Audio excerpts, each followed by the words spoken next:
जदि एही भिडियोटी आपणंको स्क्रीन को आसीछि तेबे एहा एक गुरुत्वपूर्ण संजोग होई पारे कारण आसंता 2 दिन मध्यरे सृष्टि हेबाकु थिबा किछि संकेत आपणंको पाई नुआ सुजोग आस्ति किंबा दीर्घ दिनरू अतकी रहिथिबा कोनोसी कामरे परिवर्तनर सूचना देई पारे।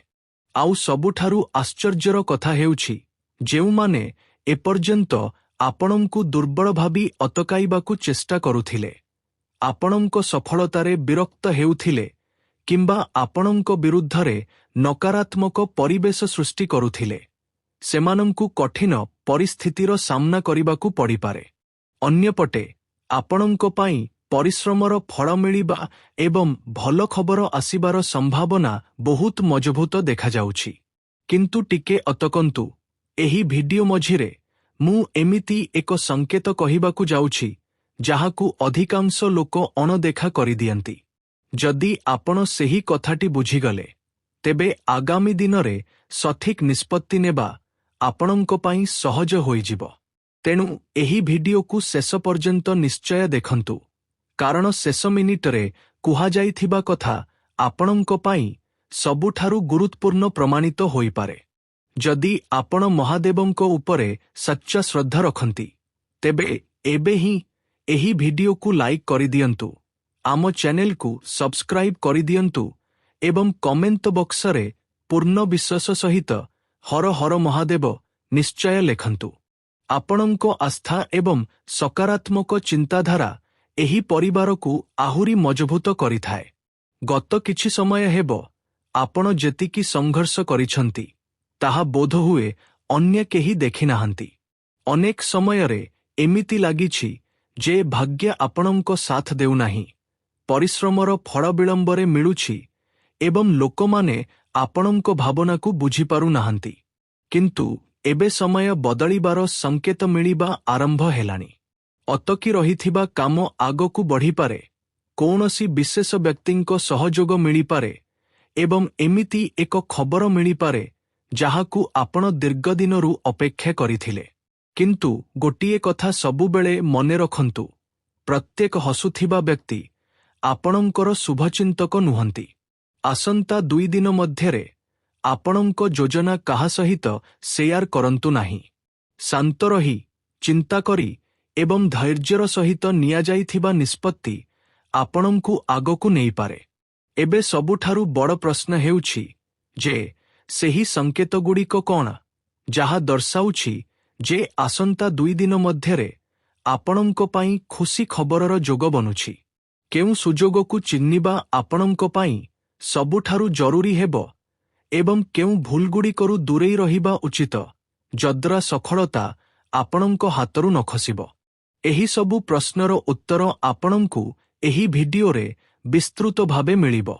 तेणु कुआडे जानतु नाही, भिडियोकु शेष पर्यंत निश्चय देखंतु कारण होई पारे परवर्ती कथाटी आपणंको जीवनर दिग बदलाई देबो। केबे केबे जीवनरे एमिति घटना घटे जहा देखिबाकु छोट लागे किंतु ताहा ही आगकु जाई संपूर्ण भाग्यर दिग बदलाई दिए। आजिरो एही वार्ता मध्य किछि एमिति ना जानी काहीकि गत किछि दिन हेबो आपणंको मनरे एक अजब व्याकुलता रहिछि। जदि आपण अनुभव करुछंती जे केही आपणंको बात ओगाळिबाकु चेष्टा करुछि, जदि बिना कारणरे आपणंको काम बिगिडु बिगिडु बंची जाउछि तेबे एही भिडियोकु शेष पर्यंत निश्चय सुनंतु कारण आजि जेउ संकेत गुड़िक देखा जाउछि ताहा साधारण नुहे। एथिरे एमिति एक रहस्य लुचि रहिछि जहा आगामी 2 दिन मध्यरे आपणंको जीवनर सबुठारू बड़ मोड़ होई पारे। किंतु ता पूर्वरु गोटिए कथा निज हृदयकु पचारंतु, केबे एमिति होइछि कि आपण काहार खराप करिनाहंती तथापि किछि लोक आपणंको विरुद्धरे छिड़ा होइगले? केबे एमिति लागिछि कि आपणंको नीरवताकु लोकमाने आपणंकर दुर्बलता भाबी नेले? जदि आपणंकर उत्तर हाँ होइथाए तेबे बोध हुए आजिरो एही वार्ता केवल आपणंको पाई ही आसीछि। कारण आजि ग्रहमानंकर शक्ति जेउ संकेत देउछि ताहा दर्शाउछि जे समयर चक एबे धीरे धीरे ଓଲଟିବା ଆରମ୍ଭ କଲାଣି। ଧ୍ୟାନ ଦେଇ ଶୁଣନ୍ତୁ, କାରଣ ଏହି ଭିଡିଓରେ ମୁଁ ଏମିତି 3ଟି ସଂକେତ କହିବାକୁ ଯାଉଛି, ଯାହା ମଧ୍ୟରୁ ପ୍ରଥମଟି ଆପଣଙ୍କ ହୃଦୟ ସହିତ ଜଡ଼ିତ, ଦ୍ୱିତୀୟଟି ଆପଣଙ୍କ ଭାଗ୍ୟ ସହିତ ଏବଂ ତୃତୀୟଟି ସେହି ବ୍ୟକ୍ତିଙ୍କ ସହିତ ଯାହାଙ୍କ ବିଷୟରେ ଆପଣ ବୋଧହୁଏ ଏବେ ମଧ୍ୟ ସମ୍ପୂର୍ଣ୍ଣ ସତ୍ୟ ଜାଣିନାହାନ୍ତି। ଏହି 3ଟିର ସମ୍ବନ୍ଧ ଗୋଟିଏ ଘଟଣା ସହିତ ଜଡ଼ିତ, କିନ୍ତୁ ତାର ରହସ୍ୟ ଆପଣଙ୍କୁ ଏବେ କହିବି ନାହିଁ। ସଠିକ୍ ସମୟ ଆସିଲେ ହିଁ ସେହି ପରଦା ହଟିବ। ଅନେକ ବର୍ଷ ପୂର୍ବେ ଜଣେ ବ୍ୟକ୍ତି ମୋ ପାଖକୁ ଆସିଥିଲେ। ତାଙ୍କ ମୁହଁରେ ହସ ଥିଲା, କିନ୍ତୁ ଆଖିରେ ଏମିତି ଏକ ଯନ୍ତ୍ରଣା ଥିଲା ଯାହା ସେ କାହାକୁ କହିପାରୁନଥିଲେ। ସେ କହିଲେ, ମୁଁ ପ୍ରତ୍ୟେକ ବ୍ୟକ୍ତିଙ୍କୁ ସାହାଯ୍ୟ କରେ, କିନ୍ତୁ ଯେତେବେଳେ ବି ମୁଁ ଆଗକୁ ବଢ଼ିବାକୁ ଚେଷ୍ଟା କରେ, କେହି ନା କେହି ମୋ ରାସ୍ତାରେ ପ୍ରାଚୀର ହୋଇ ଛିଡ଼ା ହୋଇଯାଏ। ସେ ନିଜ ଶତ୍ରୁମାନଙ୍କ ସହିତ ଲଢ଼ିବାକୁ ଚେଷ୍ଟା ମଧ୍ୟ କଲେ, କିନ୍ତୁ ପ୍ରତିଥର ତାଙ୍କୁ ଲାଗିଲା ଯେମିତି ସାମ୍ନା ଲୋକର ଚାଲ ତାଙ୍କଠାରୁ 2 ପାଦ ଆଗରେ ଅଛି।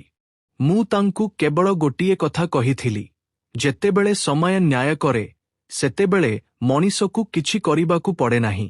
ସେ ମୋ କଥା ବୁଝିପାରିଲେ ନାହିଁ, କିନ୍ତୁ ଠିକ୍ 2 ଦିନ ପରେ ତାଙ୍କ ସହିତ ଏମିତି ଏକ ଘଟଣା ଘଟିଲା ଯେ ଯେଉଁ ଲୋକମାନେ ତାଙ୍କୁ ହରାଇବାକୁ ଚେଷ୍ଟା କରୁଥିଲେ, ସେହି ଲୋକମାନେ ତାଙ୍କ ସାମ୍ନାରେ ମୁଣ୍ଡ ନୁଆଇଲେ। ସେ କହିଲେ ଯେ ପ୍ରଥମ ଥର ପାଇଁ ସେ ଅନୁଭବ କଲେ ଯେ ଭଗବାନଙ୍କ ଘରେ ବିଳମ୍ବ ଅଛି, କିନ୍ତୁ ଅନ୍ଧାର ନାହିଁ। ଏବେ ଟିକେ ନିଜ ଜୀବନକୁ ସେହି କାହାଣୀ ସହିତ ଯୋଡ଼ି ଦେଖନ୍ତୁ।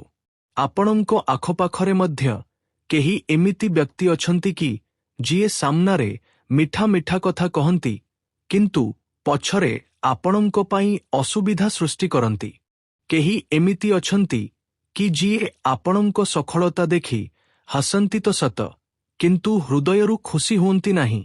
ଯଦି ଏମିତି ହୋଇଥାଏ, ତେବେ ଆଗକୁ ଆସୁଥିବା କଥା ବହୁତ ଧ୍ୟାନ ଦେଇ ଶୁଣନ୍ତୁ, କାରଣ ଆସନ୍ତା 2 ଦିନର ଶକ୍ତି ଏମିତି ଲୋକମାନଙ୍କ ପାଇଁ ଆଦୌ ଅନୁକୂଳ ଦେଖାଯାଉନାହିଁ।